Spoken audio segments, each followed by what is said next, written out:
Welcome back to The Deep Dive, the show where we take a stack of dense sources, cut through the complexity, and give you the structural insights you need to genuinely be well-informed. Today we're heading somewhere a little different. That's right. We're not flying over the global financial capitals. We are landing in West Denmark, specifically in a town called Ringkjøbing, to examine a bank that, quite frankly, shouldn't exist in its current form. It really is an outlier. We're focusing on Ringkjøbing Landbobank A, which trades as rlb.co. And for anyone who looks at the European financial sector, this regional Danish institution is, well, it's a distinct anomaly. It really is. When you analyze their core metrics, they consistently outperform financial institutions 50 or even 100 times their size. And that's the puzzle at the heart of this deep dive. It's immediately evident, why does a regional Danish bank, operating out of Jutland, generate returns on equity, ROE, and efficiency metrics that are not just comparable, but often superior to massive systemic peers like Danske Bank? I mean, that defies the fundamental logic of economies of scale in banking. It does. Conventional banking wisdom tells you that size and scale are absolutely necessary. You need them to manage regulatory fixed costs, massive IT infrastructure, RALB. It proves that scale is not the only path to success. So the question is this real? That's it. Is this statistical outperformance just, a temporary thing, a fortunate alignment of interest rates and market conditions, or is it something more? Is it due to a genuine, structural, and sustainable competitive advantage, what the investment community calls an economic moat? That's our mission today. We've investigated their business model, their track record, their place in what is, frankly, a brutal Danish market, and we want to determine the durability of this success. And, we can offer an initial verdict right up front. The overwhelming weight of the analysis suggests this competitive advantage is deeply structural. It's not a fluke. Not at all. It's rooted in a fundamental, structural, low-cost model and a highly specialized approach to credit underwriting that larger, slower institutions, they simply cannot replicate it. That sounds like a powerful conclusion. But here's the unavoidable conflict, the thing we have to address before we even start. Structural perfection comes at a price. It certainly does. The current valuation, which hovers around 3.3 times book value, it basically prices in this structural quality. And that leaves you, the potential investor, or even just an observer, with zero margin of safety. So we have to understand the engine. Exactly. We have to thoroughly understand the underlying engine to know if that steep price is justified. Okay, let's unpack this. And to do that, we first need to establish the playing field. To truly appreciate what Arleba has achieved, you have to understand the environment in which they compete. Absolutely. This unique, highly concentrated, and often brutal landscape of Danish banking. You've hit on the key words there. The Danish market is not fragmented. In fact, it's one of the most concentrated banking environments in Europe. It's dominated by just a few major systemically important financial institutions, or sci-fis. We're talking about the big names: Danske Bank, Nykredit, Jyske Bank. Sydbank, exactly. These institutions control the lion's share of deposits and assets in the country. And what we've seen over the last 2 decades isn't just organic growth. It's been a wave of absolutely brutal consolidation. The sources highlight an astonishing fact. The number of banks in Denmark has plummeted from nearly 200 in the early 2000s 100, yeah. down to fewer than 60 today. That is a massive reduction. It just suggests immense pressure on the smaller players. Oh, that consolidation was intentional, and it was structural. It was primarily driven by 2 massive forces. The first was the relentless increase in regulatory compliance. You mean things like Basel III and Basel IV? Precisely. We're talking about the rollout of these successive iterations of global banking mandates. These frameworks demanded significantly more stringent capital requirements, higher liquidity buffers, complex reporting standards. And for a small regional bank, meeting those new regulatory thresholds and compliance demands becomes a fixed cost that is just cripplingly high. That's it, exactly. Yeah. If you only have a few billion in assets, absorbing the cost of a dedicated compliance team, stress testing capabilities, and the sophisticated risk management software that Basel III demands, it simply wasn't viable for many. So that's the first force. What's the second? The second major driver was IT scale. The intense digitization of banking means customers demand top-tier mobile apps, instant transfers, sophisticated cybersecurity. It's an arms race. It is. Building and maintaining that digital fortress requires massive and continuous investment. If you couldn't keep up, you were forced to sell or you failed. So this regulatory and digital pressure created the environment that Arleba had to navigate. But we need to address a really unique structural feature of the Danish financial system. It fundamentally impacts every bank's balance sheet. Ah, yes, the unique Danish mortgage model. Let's get into that. Okay, this is a bit complex, but it's absolutely vital for anyone analyzing Railbaugh's risk profile. In many global markets, a commercial bank originates, say, a 30-year fixed-rate residential mortgage. And just holds it on its balance sheet for 30 years? Correct. They hold that asset directly. In Denmark, most long-term residential and commercial mortgages are funded via specialized mortgage credit institutions. These institutions issue something called covered bonds to fund that long-term debt. So the commercial banks like Railbagh, they essentially act as the front-end originators, the relationship managers who meet the customer. Yes, exactly. But then they pass the long-term funding and, crucially, the interest rate risk onto these specialized institutions. And that is a brilliant setup for Railbagh. It is. It radically reduces their interest rate risk. They don't have to worry about a sudden, sharp rise in central bank rates, destroying the value of long-term fixed-rate loans sitting in their portfolio.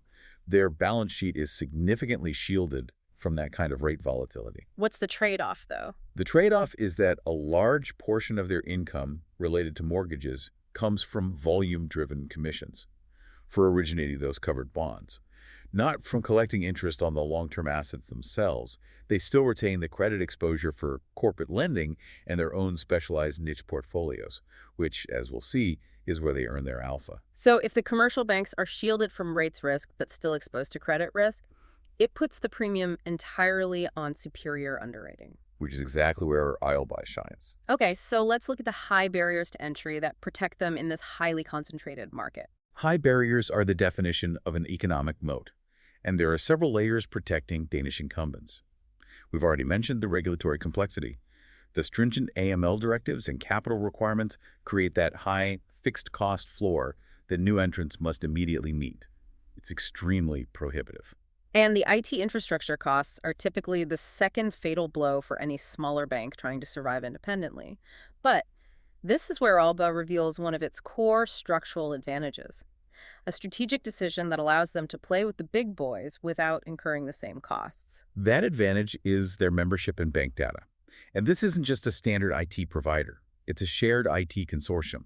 It's a cooperative model serving many major banks, including larger ones like Jyske Bank and Sydbank. So instead of Arlba having to spend hundreds of millions developing and maintaining a cutting-edge core banking system, Or a sophisticated mobile app or robust cybersecurity protocols. they share that cost with significantly larger institutions. Exactly. It's a masterstroke in achieving economies of scale without having the internal scale.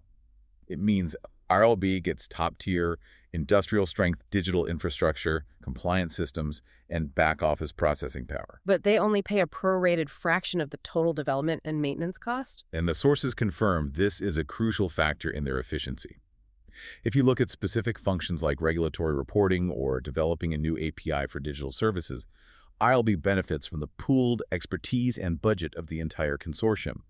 This directly and structurally drives down their operating expenditure relative to their revenue, a key pillar of their low cost-income ratio, which we will analyze in depth shortly. And finally, protecting the core funding base is the factor of deposit stickiness. Yes. Despite the intense digitization, customer inertia remains a powerful protective force. RLB capitalizes on its strong regional brand in West and Central Jutland. These aren't just transactions. These are relationships built over decades. It's not just about getting the best rate online. Not at all. Customers trust the local presence, the decision-making speed, and the stability of the institution. That makes them significantly less inclined to switch complex banking relationships just for a marginal interest rate boost advertised by some distant competitor.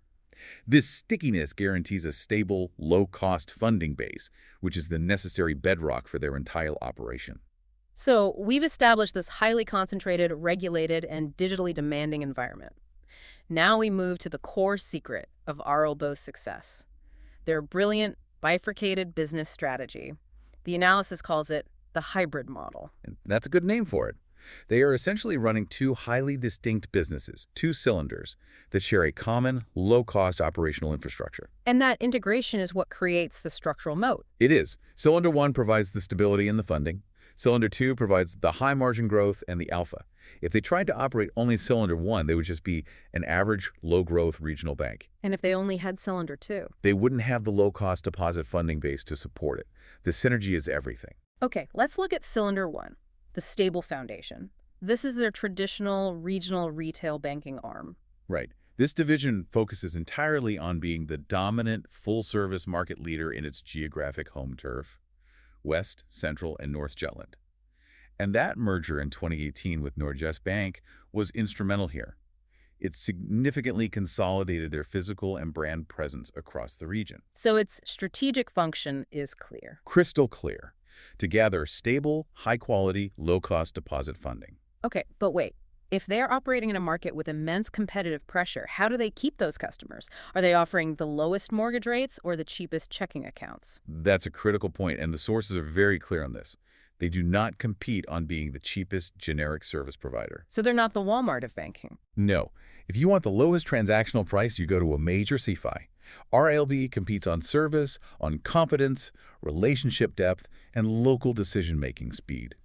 In their core regional markets, which are robust, driven by agriculture, specialized manufacturing, and SMEs relationships matter more than marginal pricing. And they leverage that intimate local knowledge. They do. They use it to build loyalty that competitors find nearly impossible to unseat. Okay, so cylinder 1 is the... Their history gives them proprietary data and deep technical expertise.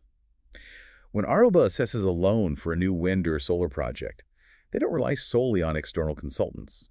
They have the in-house knowledge to assess turbine output, environmental permitting, long-term maintenance costs. They can predict cash flows under various scenarios with much greater accuracy than a generalist corporate bank. Yeah, exactly.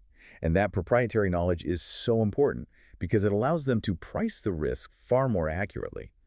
A generalist bank might look at a complex infrastructure project and just apply a large risk premium because of the complexity, or avoid it altogether. While RLCs? Predictable cash flows supported by specific first lien collateral.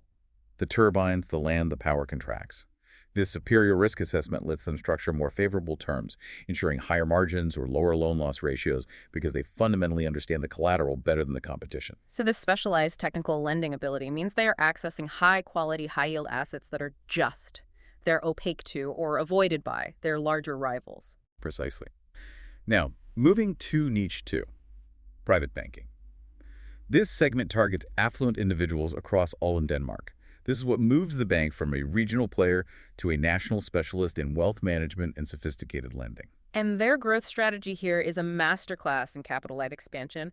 Let's talk about that 2022 strategic partnership with SEB. This was a pivotal moment. Rauba didn't try to build a national private banking client book over 20 years. They accelerated growth through a surgical acquisition of relationships. SEB, a major global investment bank, decided to streamline its focus and offloaded its Danish private banking clients that fell below a specific tier of assets under management. And Rauba just stepped in and took over that entire portfolio. They did. Rauba inherited thousands of sophisticated clients who were already high net worth, already used to paying fees, and already accustomed to top-tier service. And here's the key structural synergy. Rauba can service those acquired clients with its lean bank data-supported, low-cost infrastructure.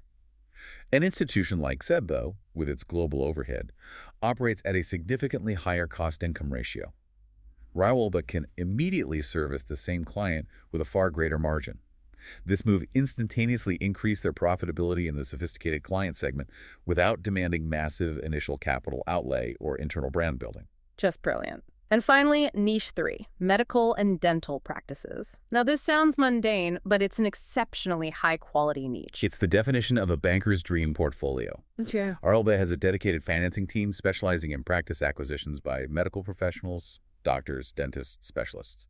And this segment is characterized by two things: historically near-zero default rates and incredibly stable, high cash flows. Because these professionals are high-income earners. And their businesses are extremely resistant to economic cycles. People always need a doctor or dentist. And once you establish that relationship, financing the purchase of a practice, you have secured a very high customer lifetime value. Absolutely. Yeah. That client is going to need further commercial loans, private wealth management, and often high-value mortgages.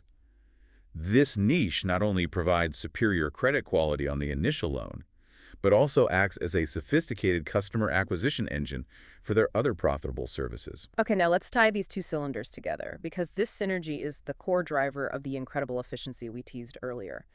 The centralization of all these niche lending areas is absolutely critical. The structural genius lies in the processing. RL Bay processes the complex, specialized loans for solar projects in one part of the country, private banking clients in Copenhagen, and dental practices nationwide, all centrally from their headquarters in Ringkjøbing. This decouples loan volume growth from the physical footprint. That's the key phrase. They can expand their high-margin asset base, Cylinder 2, nationally, without needing to open hundreds of expensive staffed branch locations across Denmark in new markets. Which would just dilute the efficiency of Cylinder 1. Exactly.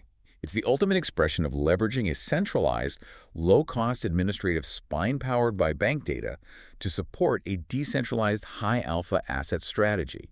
This is the foundational reason they can run the leanest operation in the Danish market. Yeah. So we've established the sophisticated design of this hybrid model. Now we pivot from the qualitative description to the quantitative proof. We need to analyze the financial metrics that confirm that this competitive advantage isn't a theory. It's a verified structural reality. And let's start with the metric that truly defines riled exceptionalism: the efficiency engine, the cost-income ratio, or CI. This is the single most compelling piece of data. Royal Bay consistently maintains a CI ratio between 20% and 30%.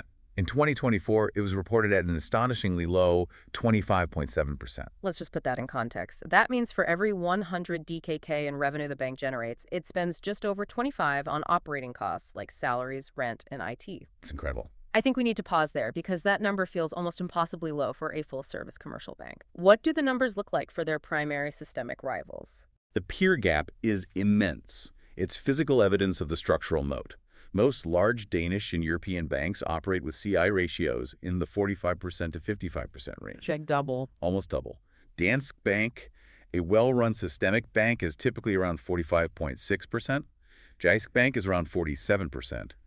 This means RLB is operating roughly 20 percentage points more efficiently than its average large competitor. A 20-point gap is not a temporary advantage. That's a structural chasm. But let me play the skeptic here. Doesn't an efficiency ratio that low signal that they might be underinvesting in critical areas, like cybersecurity or future infrastructure development? That's a legitimate concern, but it brings us straight back to the structural mechanism of bank data. Oh, right. Because they share the cost of the industrial scale infrastructure through the consortium, RLB can access premium IT and compliance without bearing the full expense. Their fixed costs are therefore radically lower than a bank that has to operate its own independent IT system. This validates that the efficiency is structural, not due to underinvestment. This efficiency ratio provides Aralba with an immense competitive buffer. They are profitable in economic conditions that would leave their competitors struggling to just break even, and this inherent profitability translates directly into our next metric: superior profitability measured by return on equity. Right. ROE is the ultimate measure of management's ability to generate returns on shareholder capital, and Aralba consistently ranks in the top tier. In 2024, they reported a record net profit of DKK 2,301 million, which translated to an ROE of 21%. And how does that compare to the competitive set? Again, they demonstrate significant outperformance. While some peers, like Sydbank, have recently achieved strong results near 18.6%, and Spar Nord is around 16.6%, the largest systemic player, Danske Bank, is often closer to 13.4%. So RLB is consistently generating returns on capital that are 50% higher than the largest market participants. At least. And what's crucial is that this isn't just a recent phenomenon driven by the high-rate environment. We need to look at the historical resilience of that ROE. That's what proves the structural quality of the model. It does. Even during the extremely difficult periods, specifically the negative interest rate environment that existed pre-2022, which just compresses net interest margins across the sector, and the initial shocks of the COVID-19 impacted year of 2020, RILBA maintained a highly respectable ROE of about 15%. 15% ROE in a negative rate world is fantastic. It's an incredible performance in a hostile environment. It proves the model is less volatile than the competition. But as we mentioned earlier, high profitability and high efficiency can sometimes be a red flag. It can suggest a bank is pursuing growth by taking on undue credit risk. So the ultimate acid test for this institution, and the defining characteristic of their culture, is their credit quality and resilience. This is Aralba's institutional superpower. And the moment of truth came during the 2008-2010 global financial crisis. Let's talk about that period. I mean, the GFC was catastrophic for the Danish banking sector. We saw several aggressively managed banks like Roskilde Bank and Amager Banken fail outright. Or require massive state bailouts. So how did Rilba, a small regional player, perform under the highest stress test imaginable? Rilva did not just survive, they thrived. They remained consistently profitable throughout the entire crisis. In 2009, at the absolute peak of the credit stress when others were writing off billions, Rilba reported a pre-tax profit of DKK 305 million Unbelievable. and maintained an ROE of 17%. Their credit losses were minimal compared to peers who had chased high-growth, high-risk real estate lending. That counter-cyclical performance is stunning. It suggests a deeply embedded culture of conservatism that goes beyond just a formal policy. It absolutely does. It proves that the bank's specialized underwriting focus, that niche lending model we discussed, was robust even when the entire global financial system was seizing up. Their management simply refused to chase risky assets during the boom years, which positioned them perfectly for the bust. And this conservative nature is formalized in their provisioning policy, specifically their use of management estimates. Let's define what those are. Okay, so these are financial tools used as earnings buffers. They're basically reserves that management conservatively sets aside above and beyond the standard regulatory requirements for expected losses. As of 2023, these internal buffers stood at a massive DKK 950 million. So they are voluntarily tying up near future profits to act as a substantial cushion against unforeseen macroeconomic shocks. Precisely. It's an explicit cultural choice, a nod to the John Fisker management philosophy. This DKK 950 million buffer is a hidden reserve of future profit that the bank can choose to release into net income during tough years to smooth earnings and maintain stable results. Reinforcing that impression of resilience and stability. Exactly. Right. And looking at their current credit health, we see that conservatism reflected in declining problem loan ratios. Their problem loan ratio, what's called Stage 3 loans, has been driven down significantly, dropping to just 2.6% as of early 2024. And the coverage. Furthermore, they maintain an exceptionally high coverage ratio for those problem loans, sitting at 165%. This means that for every DKK 100 of loans they categorize as problematic, they have set aside DKK 165 in reserves. It's extreme conservatism and provides exceptional earning stability. So the argument for a structural competitive advantage is now fully verified. They are a low-cost producer in a commodity industry, thanks to the hybrid model and bank data, and they take demonstrably lower risk, as evidenced by the GFC track record and their conservative provisioning. Moving on, we need to address the immediate financial sensitivity because RLD's recent peak performance is intrinsically linked to the current environment. So let's look at the interest rate windfall and the impending headwind. Right. The rapid normalization of interest rates by central banks globally over the last few years, moving from near zero up to 4% or 5%, has created an enormous tailwind for every bank. But Royalpa benefited disproportionately. And this is what pushed their ROE from that stable 15% pre-2022 up to the recent 21% mark. It is. The structural reason is their large deposit surplus, what analysts call the endowment of free funding. Royalby holds significantly more deposits than it has traditional loans, largely thanks to the success of Cylinder 1. The regional retail banking. Exactly. So when the central bank raises rates, the yield RLD earns on that liquidity buffer, which is often held in central bank accounts or high-quality assets, increases almost immediately. Meanwhile, the interest they pay to depositors, the deposit beta, typically lags. It rises much more slowly. So that spread, the gap between what they earn on their assets and what they pay for their core funding, just widened dramatically and immediately. It did. And the numbers confirm the magnitude of this cyclical spike.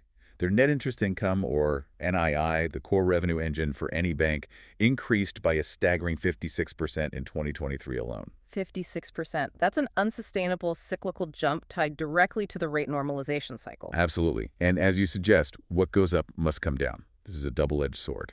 As central banks potentially stabilize or begin to cut rates, that tailwind becomes a headwind. Crucially, customers are becoming savvier. They realize their money is sitting in a zero-interest transaction account when they could be earning 3% or 4% in a savings product. So we're seeing a slow but inevitable migration of funds. Yes. From zero-cost accounts into higher-interest savings products, RLB has already explicitly noted this pressure on deposit margins in 2024. And most critically, management is being highly transparent about this. They are not pretending that the 21% ROE environment is permanent. They've guided for a contraction. This forward guidance is the most important clue for understanding the stock's intrinsic value. Management is forecasting profit for 2025 to be in the DKK 1.8 to 2.2 billion range. That's explicitly lower than the DKK 2.3 billion record profit achieved in 2024. By issuing that conservative guidance, they are confirming that the current earnings are at a cyclical high and are expected to slide slightly. Exactly, due to anticipated central bank rate cuts. So the bank must hedge against this NII volatility and potential margin compression. How are they diversifying their income streams to maintain stability? They're aggressively growing non-interest income, or fee income. This is a critical strategic imperative. They are focusing specifically on capital-light services like securities trading, asset management, and custody services. Primarily serving the affluent clients they acquired through the private banking cylinder. Correct. And that type of income is considered more stable because it's typically less sensitive to immediate central bank rate movements than NII. It provides a more stable, recurring revenue stream tied to client activity and the total assets under management. And is it working? This non-interest income grew by a robust 13% in 2024, which demonstrates that the bank is successfully executing its strategy to diversify its revenue base away from pure interest margin dependence. Okay, looking ahead. Given the mature Danish market and the constraints on growing the regional retail book without compromising their credit standards, where are the future growth opportunities for Rolloba? Well, the first and most natural fit is the green transition. The need for investment in renewable energy generation, storage, and energy efficiency upgrades for commercial and residential buildings is colossal across Northern Europe. And this fits perfectly with Arelba's existing 20-plus years of specialized expertise in wind and solar financing. It does, and the structural demand is certainly there. Arelba is acting strategically to ensure they have the funding capacity to meet it. They've demonstrated proactive leadership by partnering with the European Investment Bank, the EIB. What does that partnership do? It's designed to facilitate EUR 100 million in funding, specifically for Danish SMEs engaging in green transition projects. This is smart because it allows Arelba to leverage external, highly favorable capital, the EIB's funding to fuel growth in its specialized niche, without solely relying on its own balance sheet capacity. It maximizes the return on their limited capital. And the second major opportunity, and perhaps the most powerful due to their high valuation, is strategic M&A. This is where their expensive stock becomes a weapon. This is a classic financial leverage benefit of a quality compounder. Because Arelba trades at an incredibly high price-to-book multiple, around 3.3 times, their stock currency is highly valuable. So they can use that highly valued stock to acquire less efficient, lower valued regional peers. Exactly. Peers who might be struggling under Basel III costs and only trade at, say, 1.0x or 1.2x book value. So if they are acquiring assets at 1.0x book, but paying for them with stock valued at 3.3x book, the acquisition is instantaneously accretive to Arelba's existing book value per share. Absolutely. They are essentially trading expensive, high-quality paper for cheap, tangible assets. The real genius, though, is what they do next. They immediately deploy their superior 26% cost-income infrastructure, the bank data system, and centralized credit processing over those newly acquired assets, allowing them to extract massive cost synergies and scale their efficiency moat even further. It provides a highly compelling blueprint for ongoing, profitable market consolidation in Denmark. Now, we have to shift focus to the critical area of risks and governance. When an institution is valued for perfection, any wobble in leadership or execution can trigger an immediate market reaction. And we have to start with the big one, key person risk, the John Fisker factor. John Fisker is, by all accounts, the architect of Arelba's modern success. He's been with the bank since 1995, CEO since 2012. He is the embodiment of the bank's frugal, conservative, and high-performance culture. And crucially, he is the leader who navigated the bank through the global financial crisis unscathed. That makes him a legend in Danish banking circles. It does. And that concentration of leadership success is what makes the governance challenge so profound. We can confidently say that the current valuation premium includes what analysts refer to as a Fisker premium. Investors are essentially baking in the continuation of his highly disciplined culture. So his eventual exit is the single largest non-financial risk the bank faces. It is. If he were to leave abruptly or unexpectedly, the market would inevitably sell off the stock due to uncertainty. The central question for governance is whether the culture of frugality is genuinely institutionalized across middle management, or if it is dependent solely on Fisker's personal vigilance. However, the sources do point to an orderly, planned approach to succession, at least for the key leadership roles. Yes, they are proactively building bench strength. For example, they recently announced the hiring of Mads Stauby as the future CFO, who is slated to replace the retiring Sten Erlandsen in 2026. This forward planning, while focusing on the CFO role, signals a management team that is aware of the succession challenge and is taking deliberate steps to ensure smooth, planned transitions. Which mitigates some of the immediacy of that key person risk. Some of it, yes. Okay, let's examine the sector-specific risks that could impact their high-alpha niche lending divisions, starting with their bread and butter, renewable energy. The risk profile in renewables is fundamentally changing. Historically, RLBA financed wind projects backed by stable government guarantees known as feed-in tariffs. These were contracts guaranteeing a fixed price for electricity, which made cash flows highly predictable. A very low-risk lending environment. It was. But today, that environment is gone. Modern wind and solar projects are increasingly merchant. This means they sell power directly into the volatile wholesale electricity market at fluctuating market prices. Which introduces significant market price risk into the project financing. It does. If there's an oversupply of power or economic activity slows, electricity prices can crash, and the cash flows supporting RL's loans deteriorate. So how does RLB mitigate this higher merchant risk while maintaining its lending pace? They manage it by demanding conservative loan-to-value, or LTV ratios, and by rigorously reviewing power purchase agreements, PPAs, that might stipulate a fixed price for a portion of the generated power.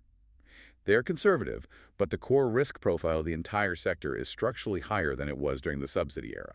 Let's also touch upon commercial real estate, CRE, exposure, which is a global concern right now. RLB has a material exposure to CRE, sitting around 19% of their total loan book. However, the risk is significantly mitigated by their conservative underwriting philosophy, a direct cultural legacy of the GFC. The sources note that a high proportion, 77% of these loans, are secured by first lien mortgages. And what about the LTVs? They generally maintain very conservative LTVs, often below 60%. This substantial borrower equity buffer means property values would have to decline by more than 40% before the bank faced a capital loss. Providing substantial protection against most market corrections. It does. Finally, let's look at capital allocation and shareholder returns, which are often the best indicators of management's view on its own future. They seem to have a clear philosophy here. RLB management adheres to a strict shareholder value philosophy. They consistently prioritize returning excess capital that isn't needed for regulatory buffers or high-return growth projects. This resulted in a very high total payout ratio of 84% in 2023. And the mechanism they overwhelmingly prefer is share buybacks. Correct. Share buybacks are the preferred method, evidenced by the aggressive reduction of the share count by approximately 4.6% in 2024 alone. But this is the critical point that connects to our concluding section.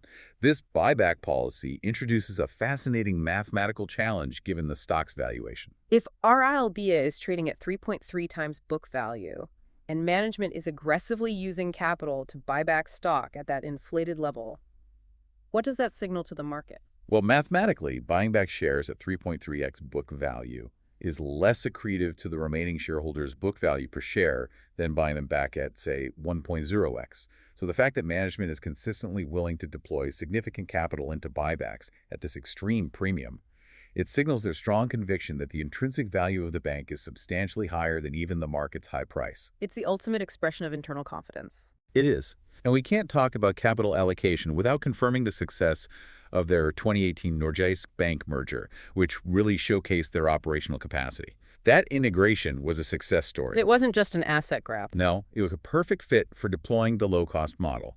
It took Rilba from being a solid regional player to a major regional force with truly national reach for their niche lending.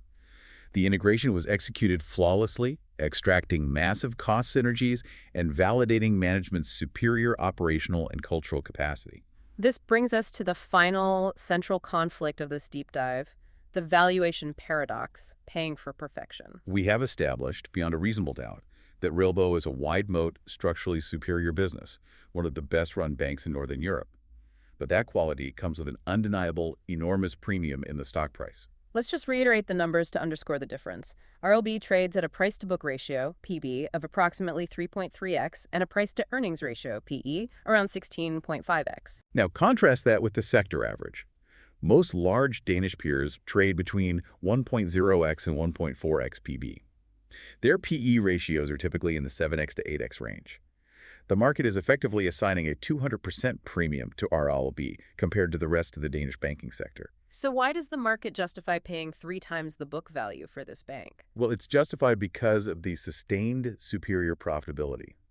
RLB earns roughly double the return on equity, 21% versus a peer average of 13% to 14%.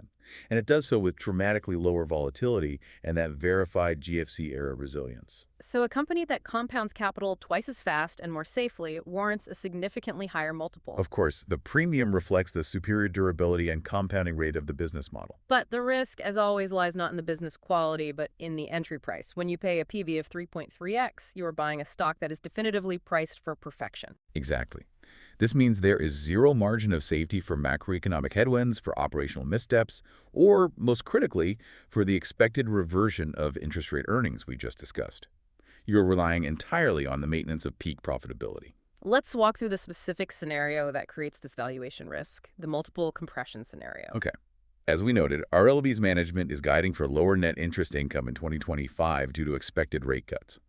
This will likely cause the ROE to slide from the peak of 21% down to what is still a highly excellent but lower range of, say, 14% to 16%. And if the market sees RLB's ROE consistently in that 14%, 16% range, it will conclude the bank is still high quality, but maybe no longer exceptional enough to warrant the highest valuation multiple in all of Europe. Correct.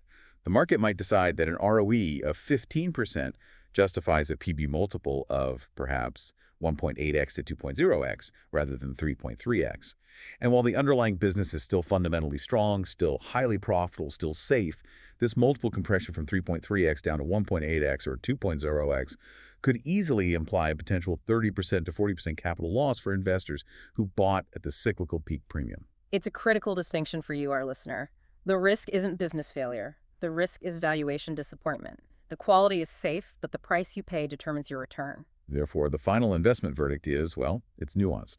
RLB is a rare wide-moat financial institution. Its capital metrics are outstanding, a CET1 ratio of 16.6%, and its performance during the GFC is unimpeachable proof of its quality. It is entirely suitable for long-term investors whose absolute priority is quality, safety, and consistent compounding. But they must enter the trade fully comfortable with paying a steep premium for that quality. They are buying the best bank in the sector, but they are buying it at a price that leaves no room for error. So, as we wrap up this comprehensive deep dive, let's quickly summarize the 3 pillars of Ringkjøbing Landbobank's verified competitive advantage that allow it to defy the logic of scale. First, the structural low-cost model, driven by its hybrid business strategy and that crucial cost-sharing partnership with bank data. Which results in that industry-leading cost-income ratio of around 26%. Second, the specialized niche expertise provided by the alpha generator cylinder financing renewables, private banking, and medical practices, which allows them to price risk better, capture higher margins, and grow faster than the generalist market. And third, that superior countercyclical credit culture, deeply institutionalized under John Fisker's leadership and proven by their unwavering profitability during the 2008 global financial crisis. And reinforced by their conservative use of those management estimate buffers. That brings us to our final provocative thought for you, the learner, to consider as you reflect on this unique case. We established that the bank is exceptional, and management clearly believes it is worth more than the market currently suggests, given their aggressive program of buying back shares at 3.3 times book value. Right. Management is implicitly betting that the intrinsic value justifies that price. So the question remains, how do you reconcile management's absolute confidence, their willingness to deploy capital at that premium, with the mathematical risk of paying a price that seems to demand indefinite 20% plus ROE? Does management possess proprietary knowledge about the durability of that niche lending model? Perhaps the shift to merchant power in renewables is less risky than outsiders believe. Or is the unreplicable nature of that 26% cost structure so resilient that they can maintain exceptional profitability even when central bank rates eventually settle lower? Something that standard valuation models still struggle to capture. That's the puzzle you must solve.